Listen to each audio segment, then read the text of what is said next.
Well, fellas, it's on now. I got my crate from China. I don't normally do unboxing videos, but this is a very interesting package here. Been waiting for this a long time. A couple of years, you could say. This is a crate of silicon carbide nozzles that I designed and had made in China. I'm gonna be selling these things on eBay, but we got to test a couple of different shapes that I've bought. So let's check this out. They did a pretty good job packing it. Let's hope nothing broke. Ooh, that's my longer ones. Check that out.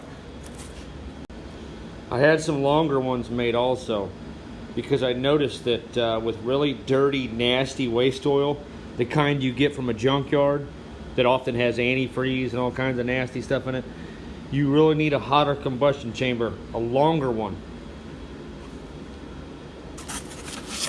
1, 2, 3, 4, 5, 6. Okay, I should only have 5 of those.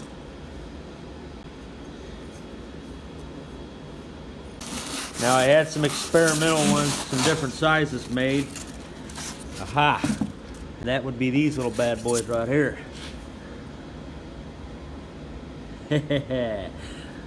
Oh yeah. Okay guys, so this is what I've ordered. Now I have 35 of these that I'm going to put up for sale right away with the burner adapters on them. I only got 5 of these because that's the minimum order they'll sell for a test batch. So we're going to test one of these out first, the longer combustor, and then we're going to test out this bad boy. This is a smaller unit because I felt that this was a little bit too big for some applications. One person I had in mind for these smaller ones was Joe the blacksmith.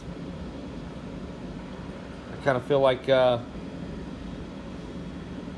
this might do a lot better for forges since it's littler. Might conserve fuel a little better.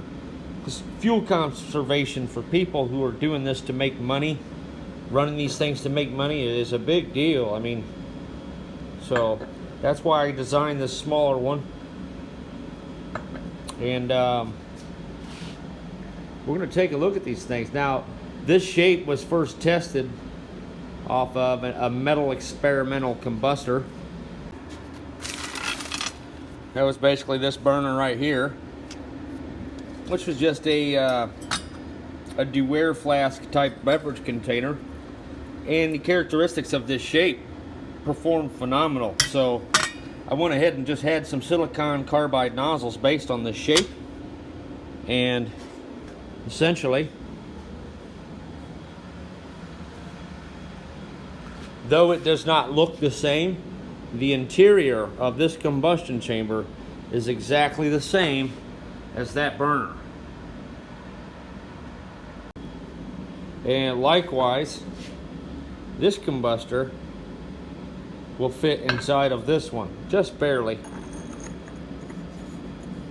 They're not quite precise enough, but technically this should slide right inside of there. There's just some little bumps and burrs kind of like that that are stopping that, but I wanted to try the smaller version. Very curious to see how this little bad boy performs, so just thought I'd show that to you guys. I'm taking a lot of risks sending that much money over to China. I mean, it was well over $500. I don't remember what the exact price was, but you can't buy just one of these. You have to buy an entire crate. So I'm going to get all these counted and be sure that none of them are broken. Then I'm going to have to pack it back up. Well, fellas, they all made it without breaking. All I got to do now is sell them. So you got my work cut out for me. I took a huge risk doing this, but I've been selling so many of the stainless steel versions, I figure let's try this out. Now, you can't buy just one of these when you go to buy these things from anybody. And if you do buy just one, you better plan on shelling out a couple of $100. So I had to buy in bulk. This is the smallest amount I could get. I got really lucky with the company that I found. The guy was willing to work with me when I showed him what I'm up to and assured him I'd be buying a lot of them. And one of my new specimens is in. This is basically the same size as the interior of this one. I decided that this one was a little bit big for smaller forges and stuff like that, and I wanted to give this a shot. I also think that this would make a better high velocity burner for diesel fuel. This would not work well with waste oil. This is going to be more for the propane and the diesel fuel, and maybe waste vegetable oil, because that just has some really good burning characteristics because it smokes so easily. And I have a longer nozzle that is designed specifically for very dirty waste oil, because I noticed that if you're not burning into a chamber of some kind to help evaporate that fuel, if you've got a really dirty, nasty oil, this particular chamber will spray out a little bit of spray. If it's aimed into a heat exchange or something like that, it's not an issue. It all ends up burning like that. Having a flame target is really good for scenarios like that. If you've got an extremely dirty oil and you are getting a little bit of splatter underneath your heat exchanger or underneath a pyrolyzer, whatever it is you're doing, maybe you've got a sand drum, you're drying sand. One thing you can do is make the flame hit a 1/8 inch piece of metal, something that will glow. It has to be a thin enough material, metal material, that it will glow. And that will help evaporate some of that splatter that's coming out of the burner, and it will also help improve the efficiency of the combustion chamber by emitting infrared radiation. You can save a lot of energy in a combustion zone by doing that, because a lot more of it gets to the job versus just blowing right out the flue if you didn't have a flame target. So just something to think about for you guys who are using these things for process heating. Definitely want to consider some type of flame target. Stainless steel, you know, anything you put in there is eventually going to burn away, but it's really not that expensive and it's worth it.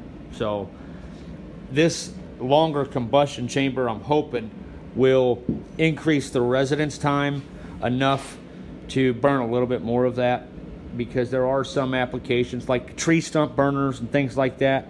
You wouldn't want to use one of these, I wouldn't think.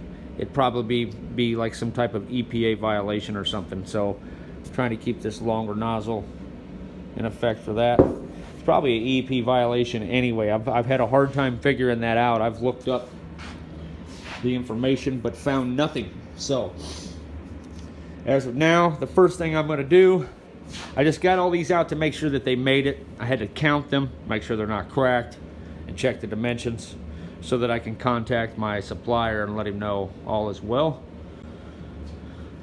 I was kind of freaked out here, so I think it's just going to be just fine. I'm going to sell these cheap because it isn't going to take any time to build it. It's already made. So I took that into consideration. I really can't wait to see what this thing does on propane. And it's January, so I'm not going to be selling too much of anything. So it's just kind of creepy when I get these things at the worst month of the year, and I'm just going to be sitting on them for a while. So it's really hard to sell anything in January for anybody, really. We're all broke from Christmas.